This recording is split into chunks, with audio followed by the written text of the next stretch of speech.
Hello friends, welcome to fit day with Indrajit. आजची माझी सकाळ अगदी 5:30लाच सुरू झाली. बाहेर पाहिलं तर अजून अंधारच होता. मनात एकच विचार, काही पण होऊ दे, आज वर्कआउट चुकवायचा नाही. सरळ बाथरूममध्ये गेलो, ब्रश केला, टी-शर्ट घातलं आणि रेडी झालो. मग बॅग घेतली, खाली आलो. भिजत घातलेले बदाम खाल्ले.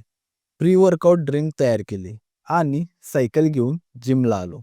जिममध्ये आल्यावर थोडं स्ट्रेचिंग केलं, वेगवेगळे स्टेप्स केले आणि मग वर्कआउटला सुरुवात केली. आजचा वर्कआउट आहे बॅक डे. डेडलिफ्टचे 3 सेट्स केले आहेत. टी बार रॉचे 3 सेट्स केले आहेत आणि सीटेड केबल रॉचे 3 सेट्स केले आहेत. हे सर्व सेट्स केल्यानंतर शेवटी प्रीचर कर्लचे 3 सेट्स केले आणि आजचा वर्कआउट कंप्लीट केला.